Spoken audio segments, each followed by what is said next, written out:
Hey, David, welcome back. It's so good to have you. It's been, geez, I don't know how long, maybe 6 or more months since we last talked. But it's great to have you back on the podcast. Welcome back. Yeah, hey Mike, it's great to be back. I think the last time we spoke was actually at Ethereal in New York City, and I'm excited to be back and to dig further deeper into some of our conversations on blockchain. Well, and it's unfortunate that we were not able to do that this year, given everything going on. And now that same conference we were at last year is now all virtual. Gotcha. Yeah. So, you and I we've worked together for a while now, and we've had the opportunity of getting to know each other a bit. But for our audience, it'd be good to kind of understand you a little bit better. And so, I always like to ask a personal question of all of our guests here. And so, for you, I thought it would be interesting to understand, giving this emerging technology space of blockchain, given that you work in a industry that is fairly risk adverse. Change doesn't happen very quickly, and for obvious and very, very good reasons. But for you, what drives you to take on such a risky role, innovative role that isn't very well defined? It's in kind of in this green space. Yeah, that's a great question. And really it's an honor to have the opportunity to be able to start up a business within a Fortune 500 company at GE. And I would say that looking back a couple years ago, about 4 years ago, when my daughter was 2, she was diagnosed with leukemia, and she had to, given a 50-50 chance of survival, and had to endure 4 rounds of chemotherapy for 6 months in the hospital. And, it's kind of a miracle that she's alive today. And that experience has changed me in the fact that it's given me the grit to go do and never give up on something, to see things through like she did during her treatment. But it's also given me a renewed philosophy on life that, look, I want to live each day to its fullest, because we don't know what the future holds. And for me, embodying that philosophy is I believe blockchain fundamentally can make the world safer and really help our customers win and GE win. So that's really kind of the defining, experience in my life that has led me to this role at GE. Wow. I mean, yeah, I can only imagine. I mean, that has to be life changing, and I could only imagine that this little girl now is, she's probably as tough as nails, and no one's going to mess with her. She does karate also. So yep, she's tough Oh as man. nails already, and then she can chop a piece of wood in half on top of that. So Very cool. And congratulations. You said yeah. how many years in remission? Yeah, she's 4 years in remission, and at 5 they're considered cured. So yeah, so we're very blessed to be in this situation. Well, fingers crossed. You've only got one more year left. Yep. Um, So, transitioning here before we get into the main topic here of blockchain, around things that everyone's dealing with. And, it's a tough time for everyone. We've got this huge pandemic that's hitting all around the world. It's kind of this rolling effect that we see around the globe. We see it now in the northern hemisphere, but we'll see it as well in the southern hemisphere here in a couple months. And so, with this crisis happening, how have you dealt with this? And so there's an aspect of this that's from a business perspective and how your business is dealing with this, but also, how are you dealing with this, balancing being at home, with your children and your wife, and doing remote conferences. We're doing this remotely. Typically we'd be in a studio somewhere. Yeah. But how are you dealing with this impact? Yeah, no, I think that's always at the top of mind, where each day is a little bit different. I think it's nice to be able to be at home and to get outside more. Fortunately, this is occurring when it's spring and the weather's a little bit nicer. Um, and we're able to, spend more quality family time. But it's also a challenge too, finding quiet space, especially for this podcast and YouTube video, to ensure that there's not a dog barking in the back or a kid bursting through the doors. So that's a bit of a challenge, but there's a nice simplicity of life of just getting back to the basics that I think I've realized through this.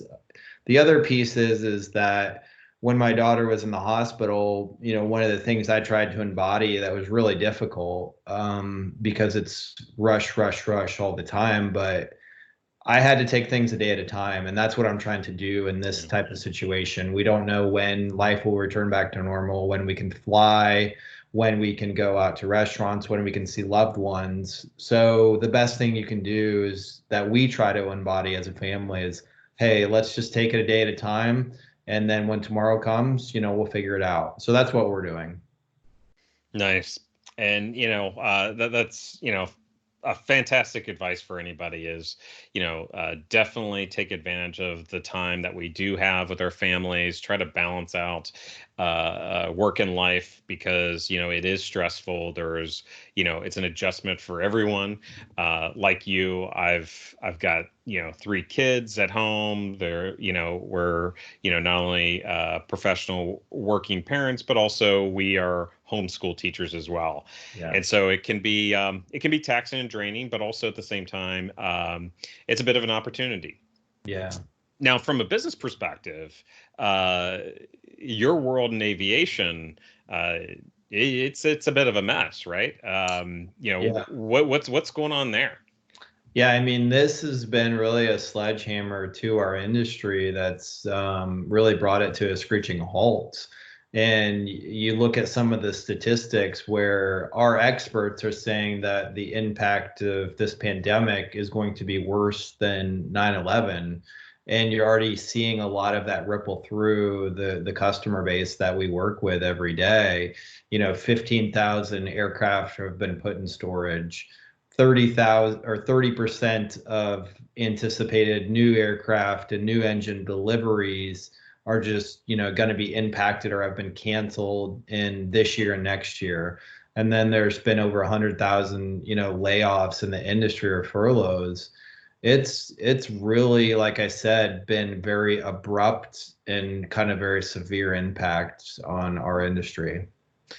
Yeah, and I mean, and this is, a personal opinion, not necessarily representing GE at all, but for you personally, how long do you think this is going to last? Do you think this is a 6-month thing? Do you think longer? I mean, what's your gut feel? Yeah, that's something I discuss kind of with my wife every day. I hope that the shelter in place gives our brilliant, doctors and researchers time to find a cure or find something that works to not make it as severe. The one thing that I believe will just the rate that the virus is affecting people. We're over the million mark as of today in April. And I think that rapid rate of exposure it's going to be kind of decided sooner rather than later, even with all the things that the government is doing to kind of help lessen the impact. And eventually hopefully that will lead to a herd immunity plus some more skills in the toolbox that we have to combat this. Yeah, totally. And for companies like yours, companies like mine, we're global companies. Yeah. And what's happening here right now in the northern hemisphere is going to be different than what's going to happen in the southern hemisphere here in a couple of months. Yeah. So right now we're starting to warm up and we're getting into spring and summer months, but on the southern hemisphere it's the exact opposite. Yeah. And so for us in these global roles where planes are flying everywhere, Yeah. we're flying everywhere.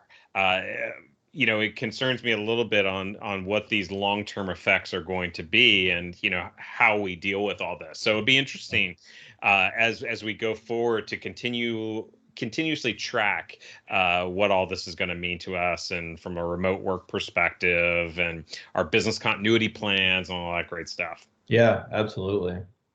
So that's the kind of the general kind of, issues. I mean, we've got planes grounded, we've got, unfortunately furloughed or laid off workers, so we've got an unemployment problem. Now, when we think of blockchain, because if you listen to some folks, they'll say that blockchain is the next coming messiah that's going to save everybody from everything. But as a reality check, I think a crisis is a really good gut check on how effective a technology is going to be, Yeah. how useful it's going to be ultimately when it matters. And so in this crisis, I see that, for me personally, at least, and what we've talked about a lot is, the qualities of blockchain really enable itself to be able to greatly accelerate someone's digital transformation journey, Mhm. to digitize analog assets to physical assets, significantly streamline workflows, etc. For you, what are you seeing from an aviation perspective? Do you see similar things? Do you see major transformational things, or do you see small incremental optimization things? No, those are great questions, and I fundamentally believe in this time where employees are, the ones who are going to work are required to do more with less. So they need to increase their productivity, and they're looking for tools to help them do that. And that's where we're playing in the blockchain lane at. So you think about it, that our industry is very paper based today. There is a big need to drive to paperless because there's a lot of wasted efforts in the collection of papers, sorting, scanning, faxing, proving that they're the authentic paperwork. And when you start furloughing people or removing them from their jobs, there's these huge continuity gaps that show themselves because a lot of our processes today are people dependent. So what blockchain allows you to do is to fix those continuity gaps or people dependent processes and integrate the right controls, the right framework, and make them really technology automated so that they don't break down when you don't have the people to maintain those checkpoints. So we're really Yep. focusing a lot on the productivity side. Yeah, and I guess what worries me quite a bit about this situation, kind of the awkward transition period we are in, is in an industry like aviation, there's a lot that's still up in people's heads. Yeah. There's a lot of institutional knowledge that over the past 30, 40, 50 years, we've got workers that they alone understand this. Everything down from a how something should be repaired and a process to the reservation systems that are on customized pieces of software over the past 30 years, built on legacy mainframe technologies that maybe someone knows how to program in COBOL or Fortran or assembler. But most likely that's a skill set that's unique to a specific set of people, specific generation of people. And so I think that's going to be an ongoing issue. And, I think blockchain can, to build on what you said, is I think blockchain can uh, eliminate steps that are redundant. For steps that are heavily human intensive that we don't necessarily need anymore, we can automate that. The act of signing something, why can't a biometric fingerprint be the same thing, the same way we unlock our bank account on our Yeah. mobile phone? There shouldn't be much of a difference here. We're still attesting that it was that actual person based on a certain level of confidence. So I see blockchain, again, to your point, as a big tool for optimizing a digital workflow to take, things like, aviation parts, digitize those and such. So, and I bet we'll talk more about that here in a little bit. So I don't want to Yep. jump too far ahead, but, in this time of crisis, I think that's the true test is not only how useful could that technology be, but also our ability to execute. And so for you, um, as far as execution is concerned, getting something out the door, uh, in this time of crisis, how easy has it been for you to get a prototype up and running and, put in an environment where a customer can kick the tires on it? Yeah, and I think all those points you made are great. And now what we have to do is when we can get customers time, we really have to capitalize on it. Every day that we go to work, we're working and determining what's important to the customer and how we can help them with continuity and succeed in this environment. I will say that I've been developing blockchain so long. I've been doing it before having an actual platform. So the fact that we're partnered with Microsoft and you guys have a whole ecosystem makes it very easy to get a prototype to build. And really all that we do now is we just have an app. Basically, think of like your phone. You drop it on the customer's phone or their computer, then they can open it up and that they can load data on that, and then it's all linked and has the backbone of Azure on it. So with all the toolkits that we have in Azure, we're able just to basically, share a 50 meg app from our catalog. Customer can download it and then play with it, and then the technology is real. Nice. Yeah. Yeah. That's what I love about Microsoft specific strategy is, the platform as a service strategy is great for that rapid acceleration. Instead of having to manage the ledger yourself and, deploy and, figure out all these different options that go into this, having a managed option where it's a couple clicks away makes it super, super easy to get something out the door quickly and effectively. Yep. So, lastly, for dealing with this crisis, so we talked a little bit about kind of how we're dealing with this, and maybe a lot of alcohol. 50. Actually, I saw yesterday that Americans are consuming 55% more alcohol over the past few weeks than ever before. So that's interesting. But Especially Americans with kids at home, cooped up, right? Mar- married, professional, multiple kids, homeschooling those kids. I Yeah, mean, exactly. the list goes on and on, right?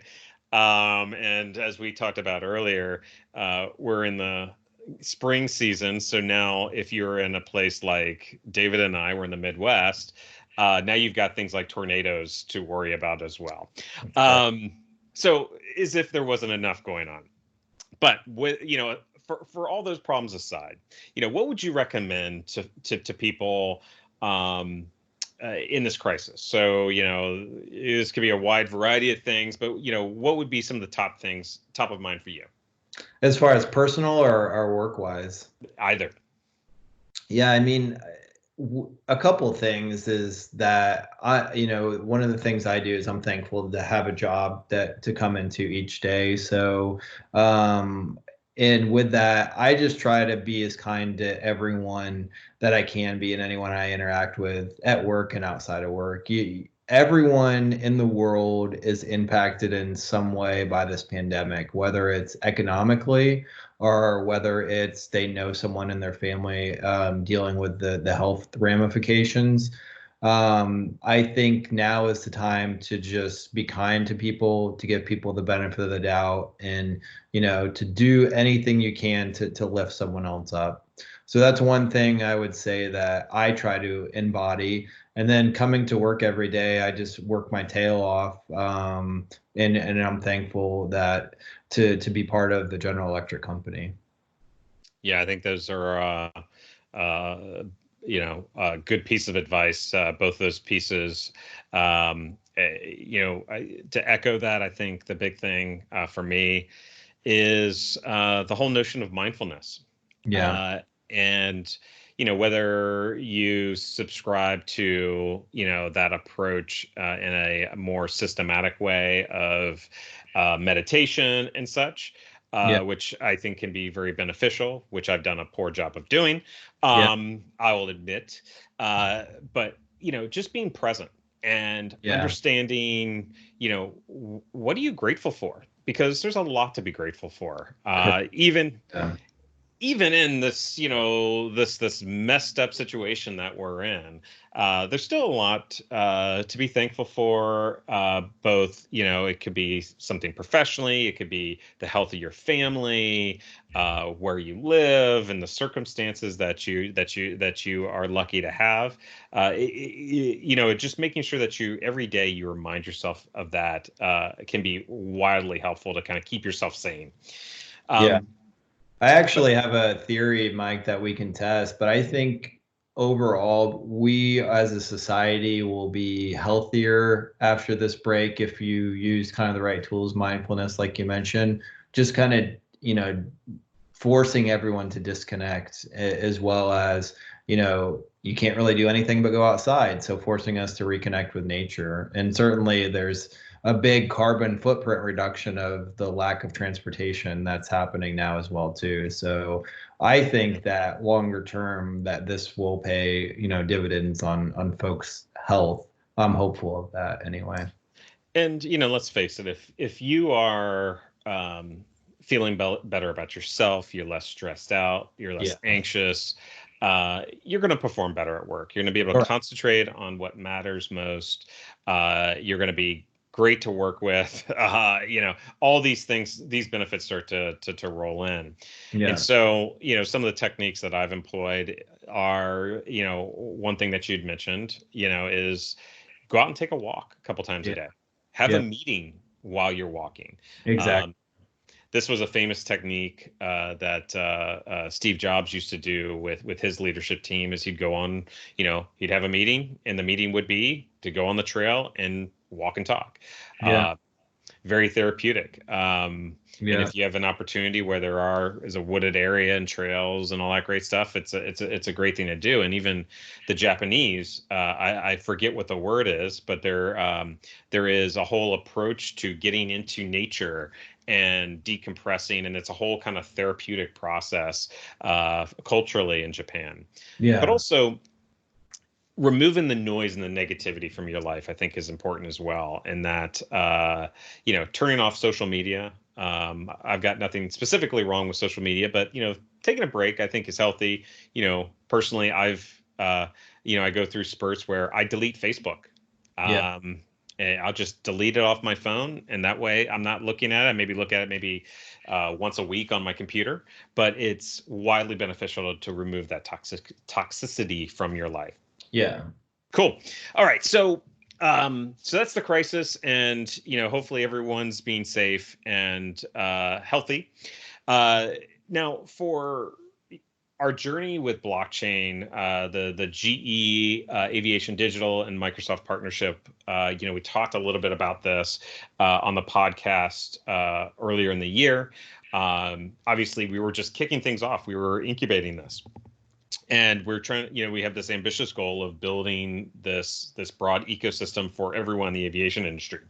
So maybe it'd be a good time to just catch everyone up on where you're at, the progress you've made, and what's been some of the challenges that you've had to get to the point to where you're at right now. Yeah, no, that's certainly great to talk about. We were really just starting the relationship and the partnership with Microsoft, and I think it has really blossomed and bloomed into something special. And I'm excited to continue to talk and share some of the things we have in the pipeline. Now, That David, don't make me go down the path of what type of flower am I?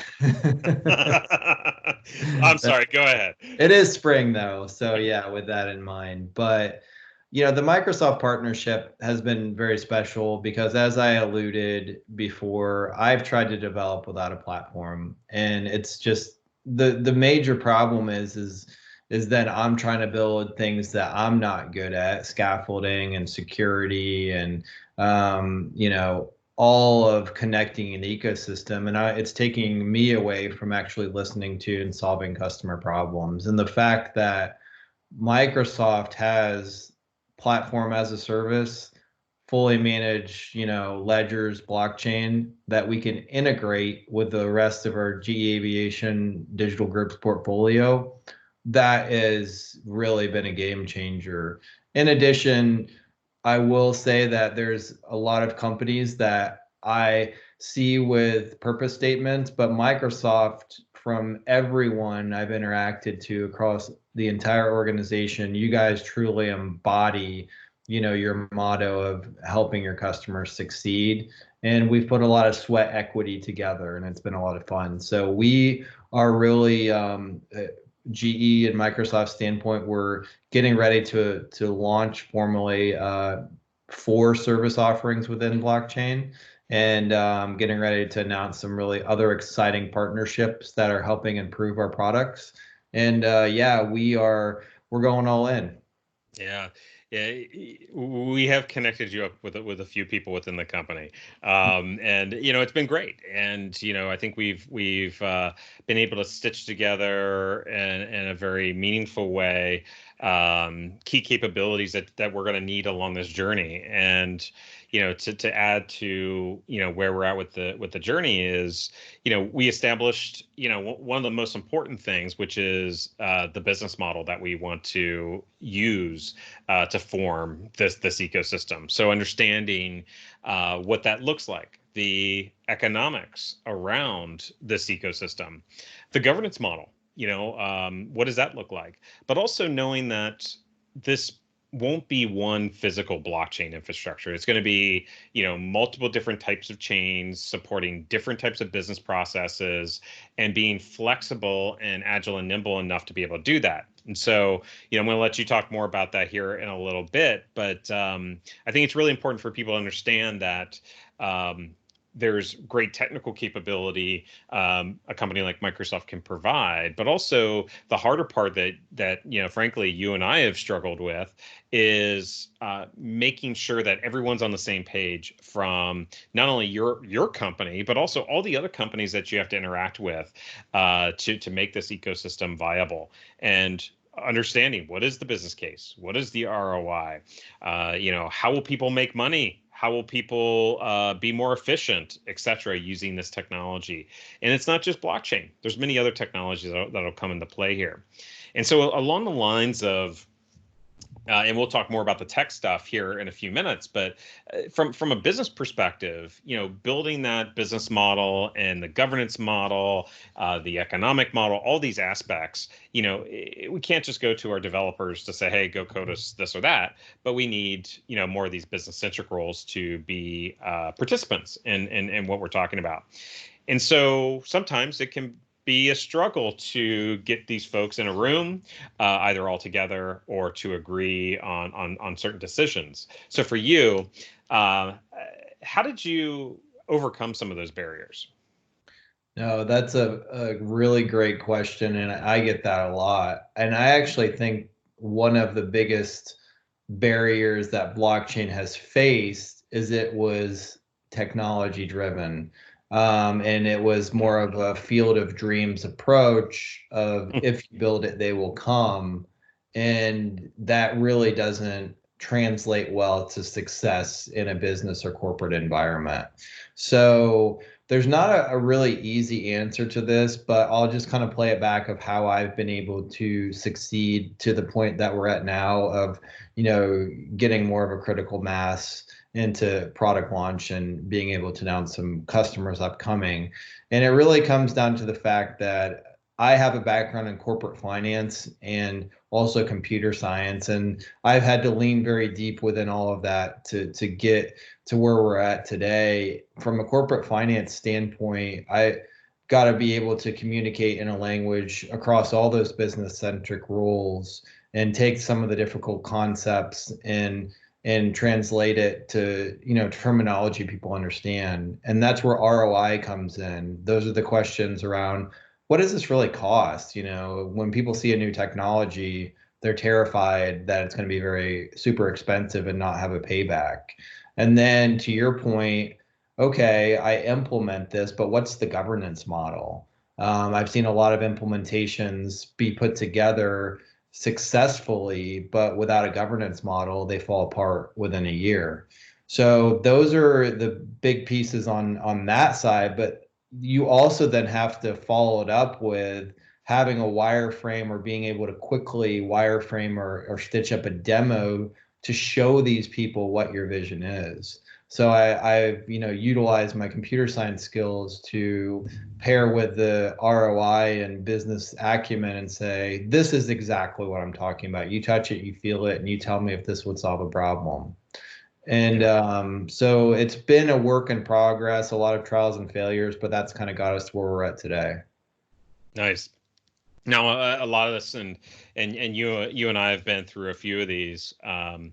One popular way of kind of extracting out all this information from these decision makers, especially in a world where they might not know what they don't know. They don't have exposure to blockchain. They're not technologists, so a lot of this can be very foreign to them, Yeah. especially when they've got a quarterly numbers, monthly numbers to meet. They're not necessarily thinking Yeah. a year, 2 years, 3 years down the road.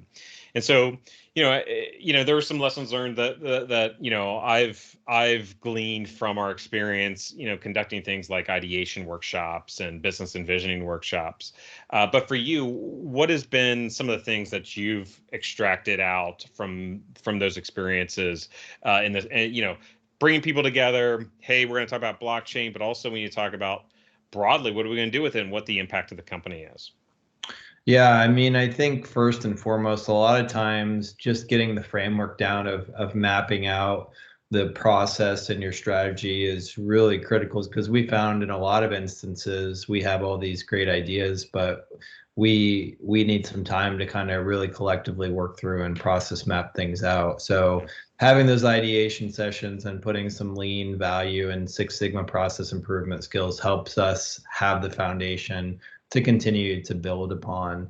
And then it's individually kind of activating and recruiting some of those people with your sales pitch and making sure you're spending the time and not just going and speaking in front of the group, but authentically pulling folks to the side and winning that way and say, are you really, is this helpful? Did I convince you that this is not only potentially going to help your quarter goals, but help going forward? And doing winning kind of outside the boardroom too is as important as winning in the boardroom. And the outside the boardroom takes a lot of work because you're rolling up your sleeves with key people and really activating them. And once you've activated a couple of people, then they're proponents for you too, and that's where you start to get a crowd swell, and really start to get some momentum behind you.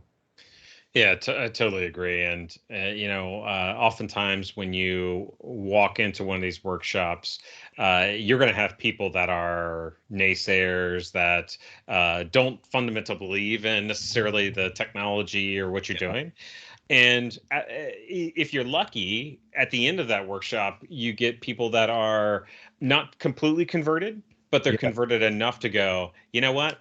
Yeah, that is a decent way to use this, or you taught me things I didn't understand, and now I feel a little bit better about exploring this as an idea.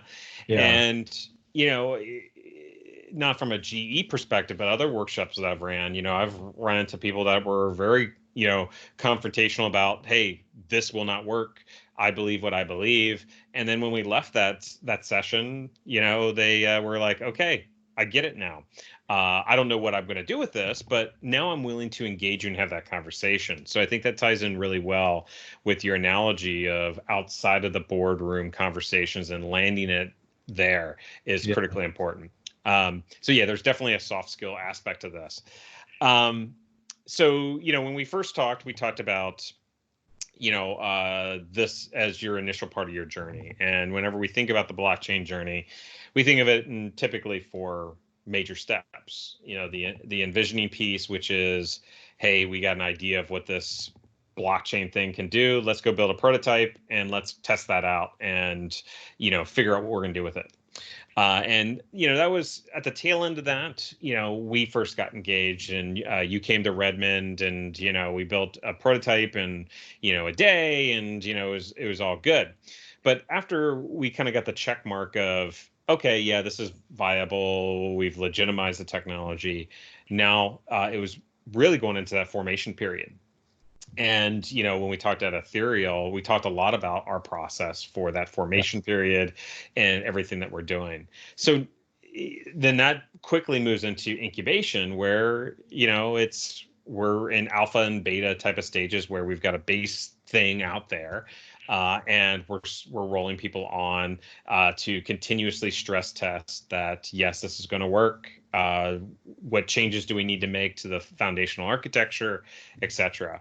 Then once you're out of that stage, then you get to the last stage, which is, kind of where things are somewhat steady state in the operation state, where now it's less change to the platform. It's more feature function changes.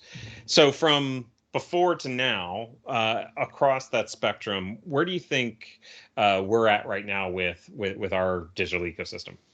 Yeah, no, certainly, as you mentioned, we were definitely kind of in vision formation a year ago. Right now, we are in the incubation in operation kind of phase where we are actively testing our solutions with customers to get feedback and really improve that framework that we can kind of take to the rest of the industry. So that's really exciting. And the other piece we're doing in kind of this incubation phase is we're not trying to build everything ourselves. Like in reinvent the wheel, if we see best practices out there, we pull people in to help us partner and bring our solutions together. So while I can't name names right now, we're bringing in application level partners in the food and the automotive industries to help us build, in best practices, because those industries are more mature from a blockchain adoption standpoint, so that when we go, we're bringing very sophisticated, cutting edge solutions to our customers. Yeah, I mean that's so smart to do, because a common mistake is folks saying, well, listen, our industry, our company is so special, we've got nothing to learn from other people because we've got our own way of doing things. I love how you guys have embraced the notion of, hey, we don't have to be the ones that originally thought of this or that, but let's stand on the shoulders of giants and let's figure out what has worked for other industries.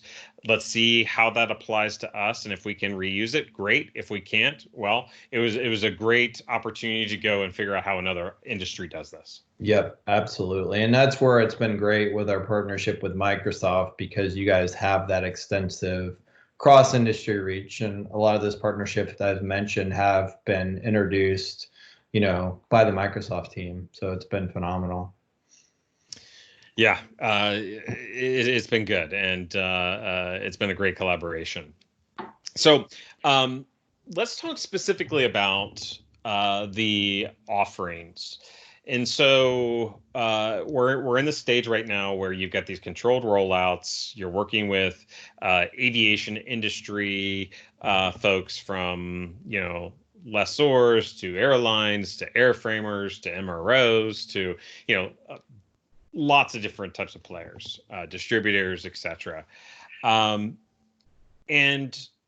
given this, there's probably some debate in this, but based on my understanding of the industry, is across that entire spectrum, there's around 25 to 30,000 independent data points.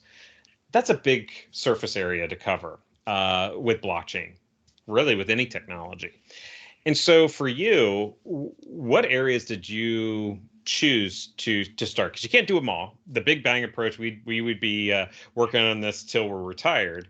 But where were some of the core areas that you focused on first, and why did you pick those areas?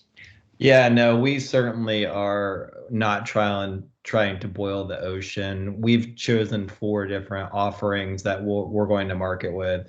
That being said, I do hope to be working on these until we retire, but in a very, starting from small scope to large scope and Right. actually establishing the framework. So the first is asset management, where we'll track and trace and monitor, parts throughout their life cycle.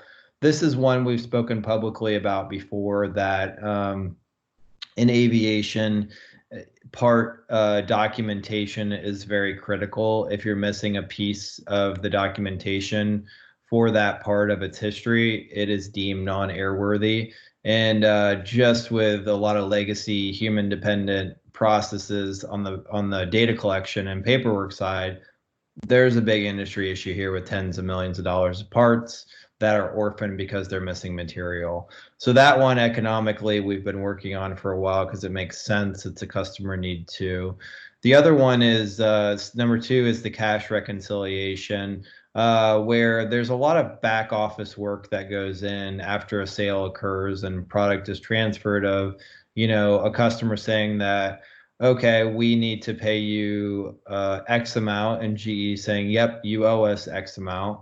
But the reality is it's pretty complex of subledger systems communicating on both sides, timing issues, manual emails being sent back and forth, that there's teams working administratively on this behind the scenes. And what we found with, MTU in a similar use case around rebates, we can automate a lot of this with blockchain simply just by having a shared ledger of data and being able to action it. So that's a really vanilla, great use case, very speedy to implement. And the third is asset transfer.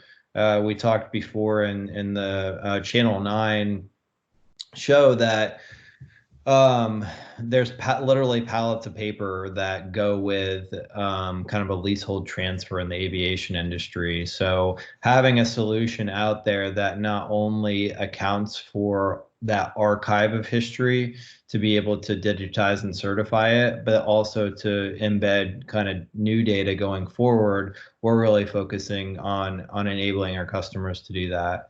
And that kind of alludes to the fourth product of, how do we quickly verify a document, digitally sign and digitally notarize it to know that it's authentic and validate it on the chain as needed. So those are the areas we're focusing on.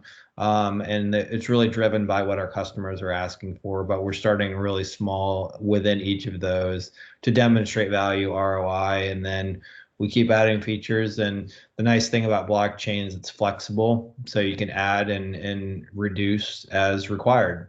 Right. Yeah, the first two we definitely have talked about in a variety of different capacities, and just so people know, when we talk about the asset management piece, we're talking about asset lifecycle management. So we're not just looking at tracking assets in a warehouse, and from that perspective, but it's throughout the entire life. And like you said, it's what stage of the journey do we want to monitor first? We'll figure that out and start to expand from there.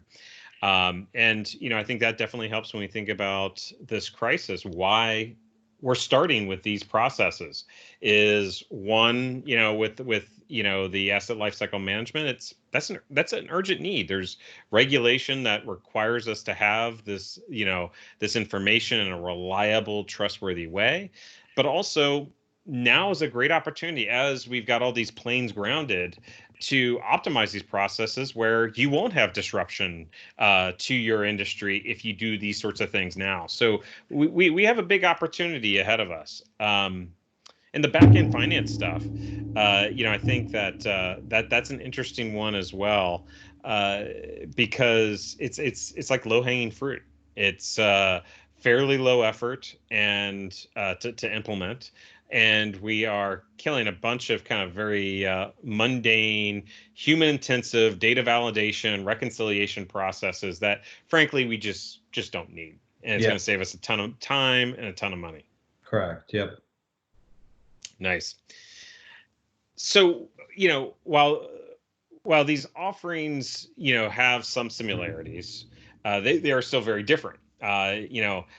is this really an ecosystem platform is this built to be like an extensible aviation platform? Yeah, I mean, you're absolutely right. They have a lot of similarities. And again, the GE Aviation digital group that I work within and I support, we sell software externally.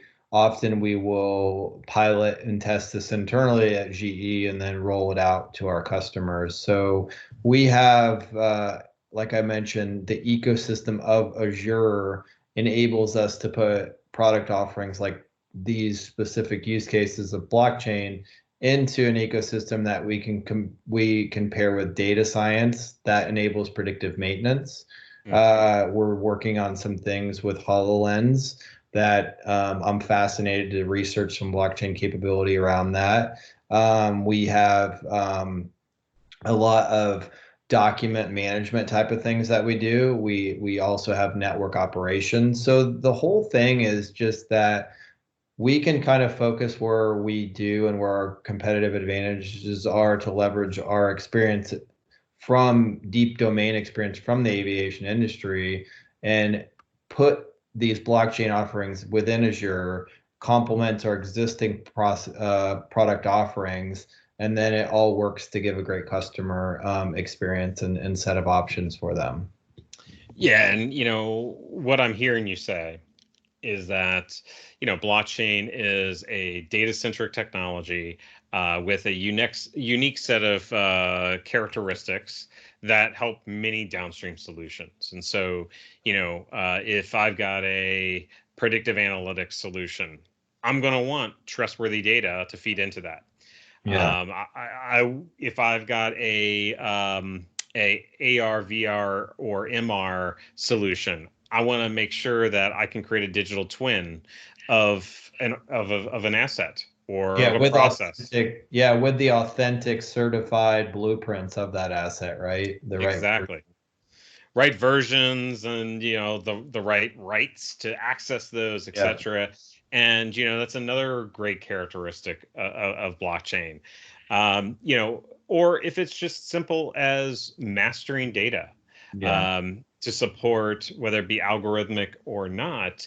Blockchain is a great tool for that. Now, will blockchain be the only tool? No. No. It's going to be working in conjunction with data warehousing technology, relational databases, et cetera, et cetera. But, that's the really cool thing that, a lot of people are starting to find out is that this is a component of your foundational architecture that you should be considering. And, it turns out for a lot of stuff that we're doing together for the aviation industry, these capabilities are, one sets of capabilities that are really, really lacking. Yeah. Yep. So, so we've talked about, what this ecosystem looks like, kind of the business side of it, what sort of use cases that we're driving out. From a technology perspective, we've talked a little bit about using the Microsoft Azure blockchain service, which is a fully managed ledger service in a platform as a service way. We should have a bingo card for as many times as we say service on this podcast, but and there's certain benefits to that, but also there could be some drawbacks as well. Well, to be very honest, there are some drawbacks. There's some level of lock-in that you're getting into, but that's, one could argue, if you go to cloud, you're going to run into some sort of lock-in regardless. Correct. So for you, as you've tested out multiple different providers and services, what was kind of the factors that swayed you over to the Microsoft way of doing things in this fully managed ledger service? Yeah, I mean, that was as we evaluated the market and as I, tried to develop my own platform and 16, 17, 18, I really realized that this needs to be fully managed just because I'm going to need a team of folks to manage it otherwise. And Microsoft, as far as I know, is the only platform that offers fully managed ledger, which to me is extremely important because I want to spend more of my time fulfilling and solving customer problems, which is our competitive advantage, versus setting up the platform, which is Microsoft's competitive advantage. So I think you guys have a product that enables that. Plus, the ecosystem is unique within Azure. We talked a minute ago just about the solutions that we offer and how blockchain embeds within and complements all our products. You guys just make it easy with, even just getting customer data with like low code solutions that enable us to pull data from customers' ERP systems and put it in the cloud. That is really good from a speed of to market, to know that it's fairly straightforward, not many barriers to entry to actually getting the customer data that we need to work with. So on top of that, you guys have been with us each step of the way and dedicated a lot of human capital to customize things based on our industry, and building out the platform right beside us. Right. Now, so obviously you mentioned a lot of positives. What do you Yeah. think have been some of the top technical challenges that you faced? Yeah, I mean, I would say the biggest technical challenge that we've faced is the fact that ledger technology is still emerging. So, and that's just the way that the world has worked, right? Where over the early on, we had Ethereum. There's a huge public following for Ethereum. And that was what everyone developed on, and what I did a lot of my demos on, and what we moved toward in Azure. Now, what we've seen is that there's not, what we believe, the in our industry, the level of support from an enterprise grade that would need to back that when we put solutions in place. So we're becoming more ledger agnostic, and we're moving to now build our solutions as well on Hyperledger Fabric, because Hyperledger allows us to go and choose any provider that we would want, a big consulting company, to maintain the solutions for us and provide enterprise support.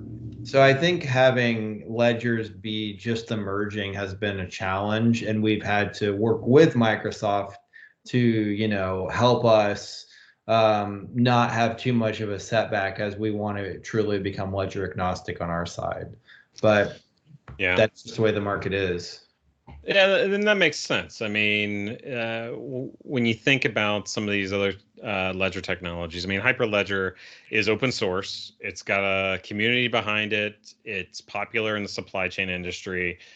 So that makes a ton of sense. Yeah. And being flexible with the other ledger technologies is also very important. Yep. So from an architectural perspective, um, you know, what sort of benefits do you think people will get by joining this ecosystem versus writing something themselves? So, coming onto this type of platform, do they get specific advantages? Yeah. No, I think there's a couple of different things. As you mentioned earlier, when you are joining kind of an ecosystem we're building with Microsoft and Aviation, you're getting more than just technology. We have thought through a lot of the business economics. In fact, in one of our discovery sessions, we actually will equip customers, uh, to have an ROI around each of their selected use cases, so they can take that back to management.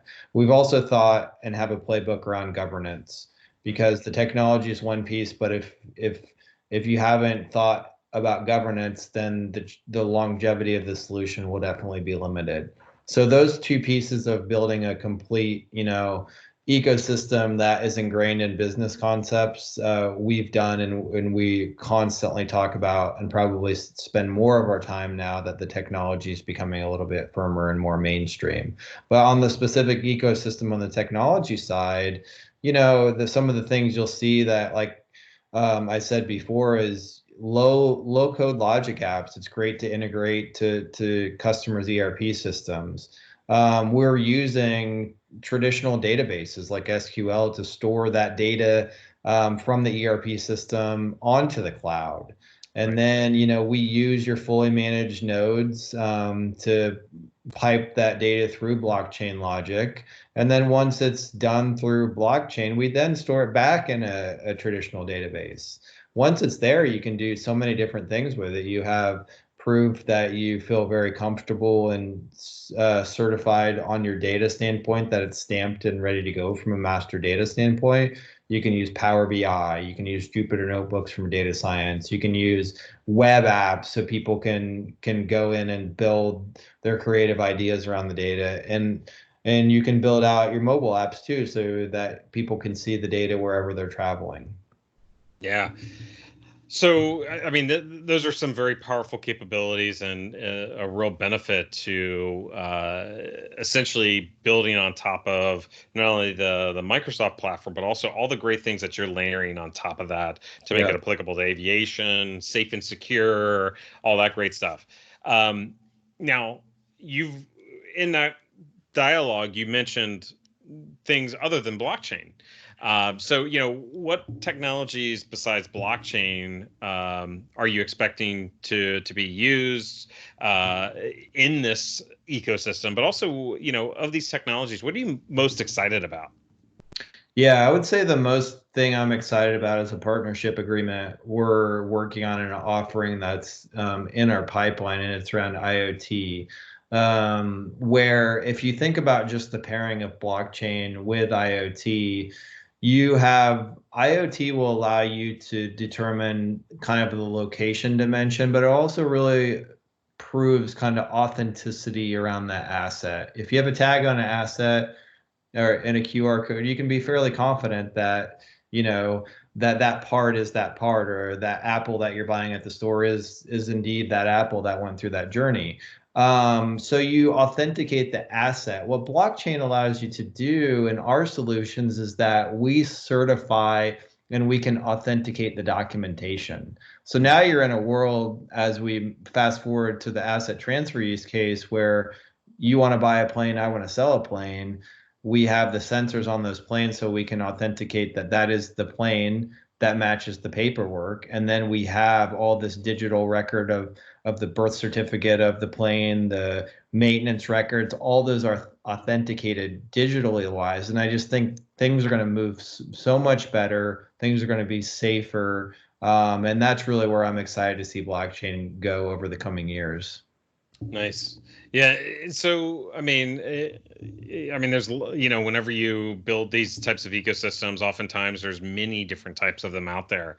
Yeah. For this particular ecosystem, how do you think this is different? What are some of the compelling factors outside of from a feature function perspective, but from a credibility perspective or from a business case perspective that folks should really consider the GE Aviation digital ecosystem? Yeah, no, I think that's a great question. So again, from a GE Aviation, we have over 100 years of domain experience. We've been doing this in the aviation side since longer than we've been alive. We already collect so much data. We're trusted in that capacity, where we have 47,000 years of flight data that we store and help customers mine with predictive maintenance. We have over 500 lessors relying on our aviation digital group for success.